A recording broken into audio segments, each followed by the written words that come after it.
Hey, grab a seat. I'm just running through my ingredients to see what I'm missing. Oh, we're gonna do this now? What is it?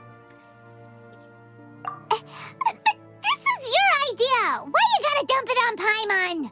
Ugh.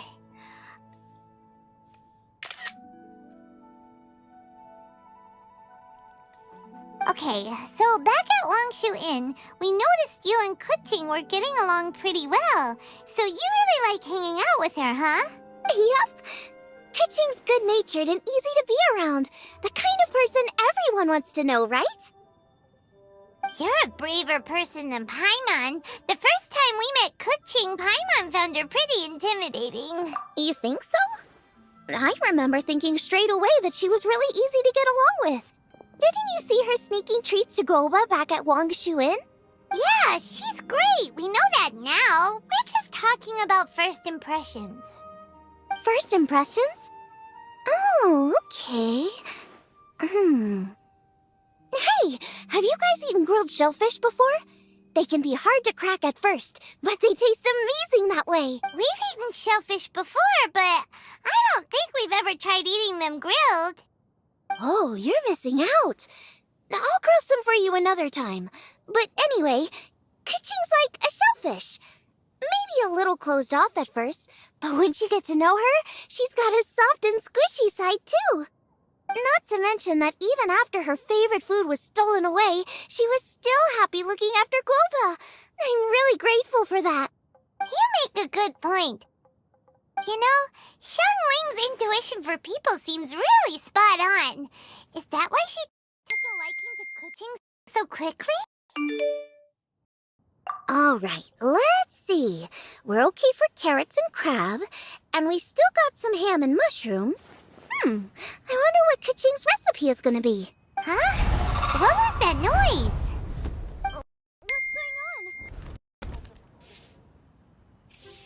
What the? That bird is huge!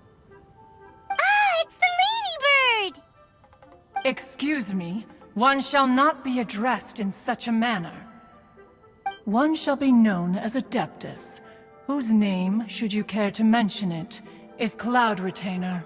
Cloud Retainer. That does sound like an Adeptus name. Well spoken. One shall let this young lady's enlightened words atone for the ignorant ones of her friend. A while it has indeed been, traveler. Does one surmise correctly that you hasten hither to partake in the Moon Chase Festival? Ah, so even the illustrious traveler has been summoned to attend the Moon Chase Festival. As expected, this year's theme stands proud against the test of public scrutiny. The theme? You mean Feast of the Bounteous Land? The very same.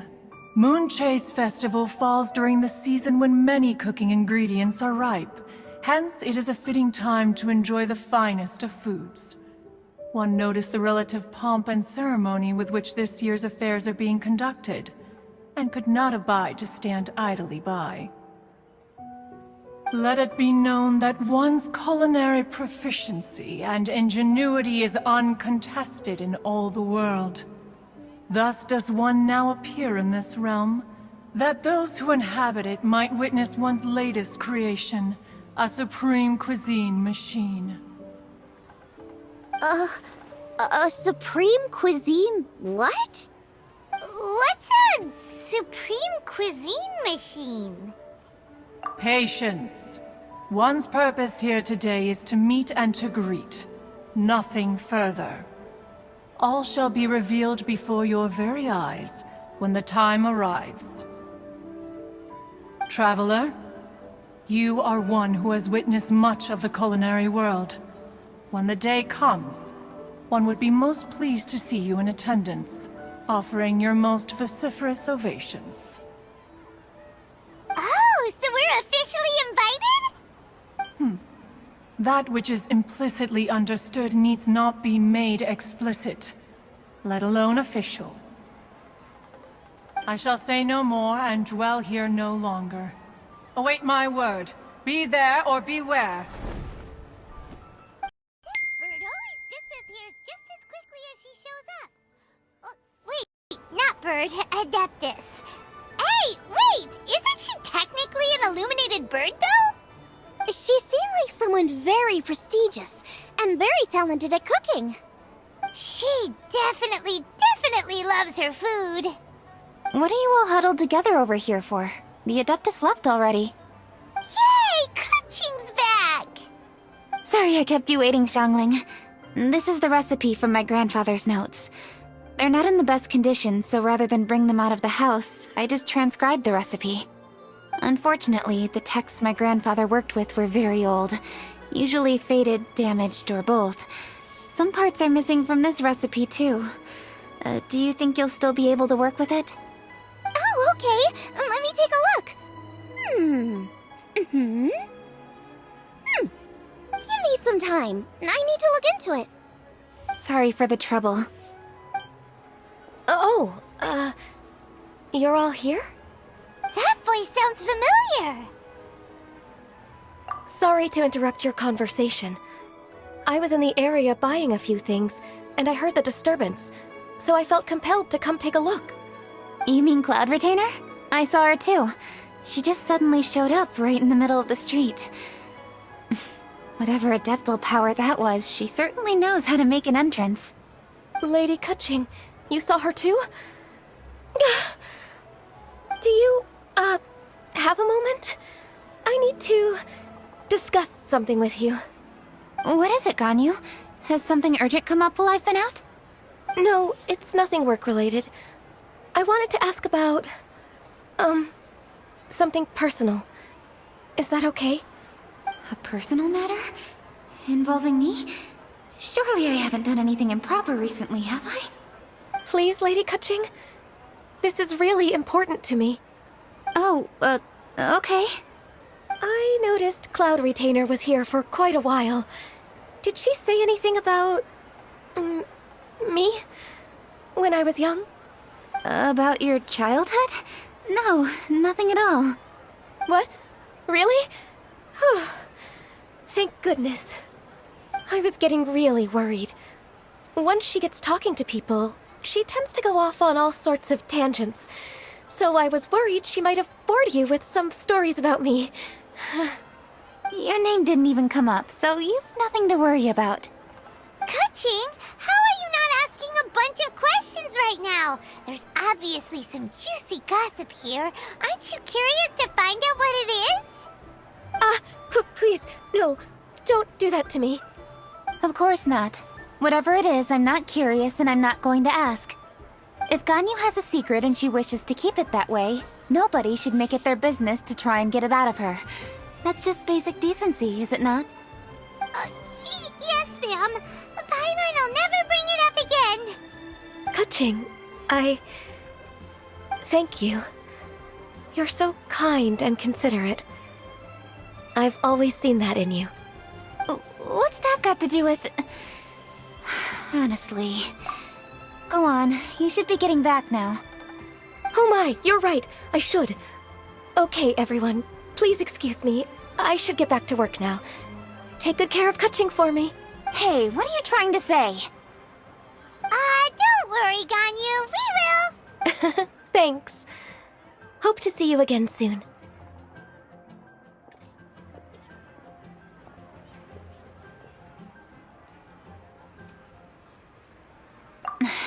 Just ignore her. Hey, everyone! I just had an idea. It only occurred to me when that Adeptus showed up. Do you think the Stove God could be an Adeptus too? Ooh, could be. I don't want to assert either way, but it seems highly likely. In that case, we should go ask the Adepti about it. I think my master might be able to help. Master? You mean your teacher is an Adeptus? Uh-huh. She's over at Yujing Terrace. Come on, I'll introduce you.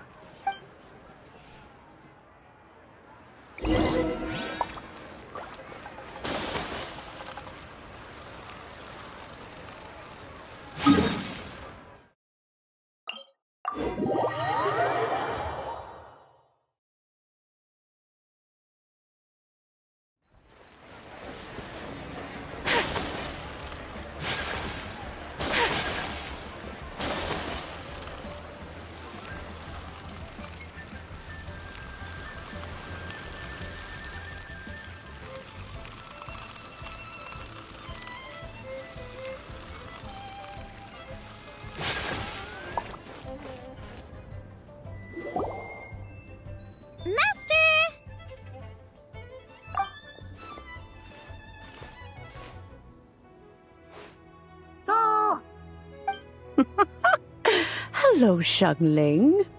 Madam Ping is Xiangling's master? I did not expect that. Master, how are you keeping these days? Are you well? Oh, very well, thank you. What a surprise it is that you all had the time to come and visit me today. Hello. Master, we came here because we have a question for you. Do you know about the Stove God? Of course I know the Stove God. Does this mean you know them personally? Ah, I see. It's the Moon Chase Festival, isn't it? How interesting. So you came to hear some stories about the Stove God. That's right. We're investigating something that happened recently. I see. The great stone surfaces. And so you open an investigation. I must commend your guesswork this far. I did indeed know the Stove God of whom you speak, but it was a great many years ago. Moon Chase was originally a rite observed by the Adepti, not something in which the ordinary people of Liyue would ever partake. But over the years, they have sought to emulate it for themselves many times, giving rise to various festivals bearing the Moon Chase name. On nights when the moon shone bright, everybody would get together for joyful reunions. There would be fine food, fine wines, and choice teas. Later, Rex Lapis unified all of these various festivals under the Moon Chase name to honor an old friend of his. In short, the heavens were our witness as we vowed to the moon to come together in joyful solidarity, to remember the past and reflect upon the present. That is the meaning of the Moon Chase Festival. Rex Lapis. That friend made many contributions to Liyue, and Rex Lapis would not have them go unrecognized. Turning this season into a commemoration of his old friend was also a way to honor that friendship.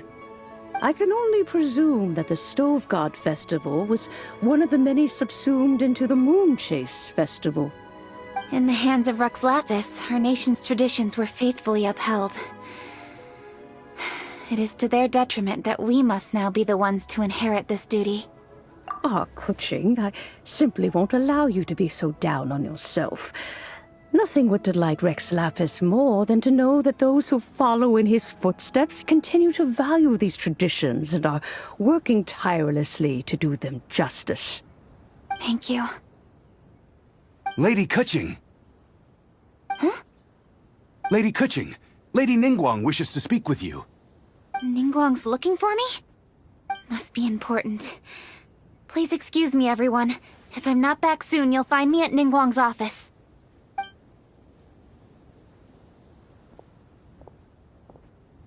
There she goes. Kaching's a lot more serious when she's got her work face on. Do you want to know who Rex Lapis's friend was? Oh, Paimon does! Yes, precisely. There are few genuine coincidences in the world. The story of the Lost Festival and the old friend are indeed one and the same. The Stove God was a good friend of mine, too.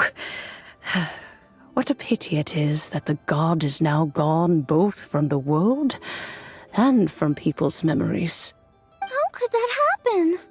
It is to everyone's regret that the Stove God passed. But gods cannot be fully destroyed, and we made a pact to wait until the land became fruitful once more. For perhaps the Stove God would then return, albeit in a new form. Really? Master, you must miss the Stove God a lot, right? From the way you talk about it all, it sounds like you were the best of friends.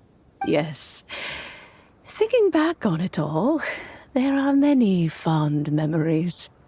I'm pleasantly surprised to find that Kuching is investigating this. She is a tenacious child, and anything she sets her mind to, she will diligently pursue. It warms my heart and makes me want to give her a helping hand. Unfortunately, however, I cannot simply give her the answer, for the process is of great importance to her.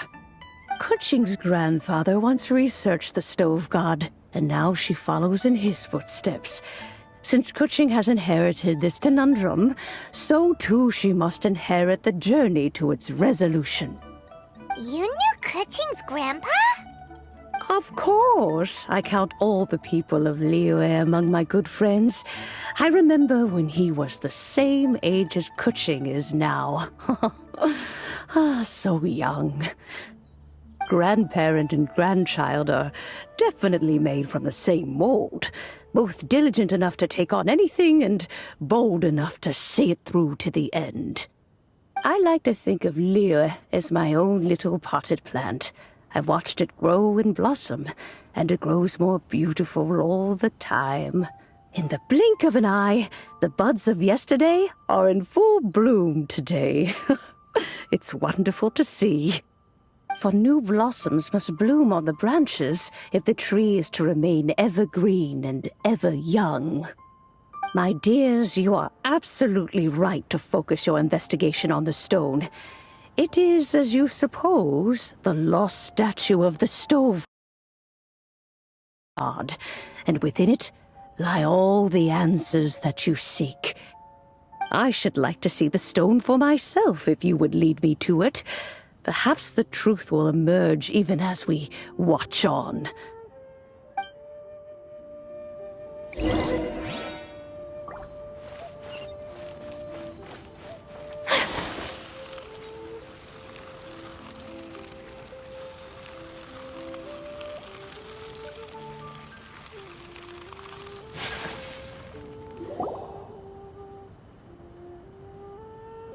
You're all here. I was just about to send someone to fetch you. Kuching, has the stone undergone any changes? A crack has appeared in one corner, but we still can't tell what's inside. What happened? Did someone chip it while no one else was looking? More likely a natural occurrence. Our weapons have had no effect on it. How would a natural occurrence crack it open? This is because the stove god draws power from the actions of the masses, the heat of a busy kitchen, the joy of a reunion. Keep up the good work, and the truth will rise to the surface soon enough. All the books say the stove god is the deity of food. So is the stone opening up because everyone's cooking for the festival? Statues draw power from their people. So, if the stove god has dominion over cooking, could it be that the passion people put into their cooking gives power to the stove god? Ningguang and I chose Feast of the Bounteous Land as this year's theme, and now every chef signed up for the competition is busy preparing. Paimon's theory is not an unreasonable one. Plus, a lot of families have reunion feasts around this time. With everyone back home, the whole city's bustling with people, and that adds a lot to the festive atmosphere. So if the stone cracked because Leo has started getting festive, that must mean that when the festive fever peaks, it'll bust right open, right? That's gotta be it, right, Master? Well, we'll have to see then, won't we? Okay, the fact that cooking is involved gives us a perfect opportunity. The selections phase of Masterful Chefs will be held indoors and seen by only a few people, but the finals will be held outside in public. Everyone who wants to will be able to come and watch it. The atmosphere will be incredibly lively, no question. And when the finals end, boom! We'll get to see who the stove god really is, right? It's definitely a possibility. Well, I've already signed up, so I should be able to help. Yes, for a chef as accomplished as yourself, getting to the finals should be a breeze. All this talk of cooking competitions is making Paimon hungry. Oh, Paimon can't wait! It'd be great if Paimon could take a nap and then wake up when it's the finals.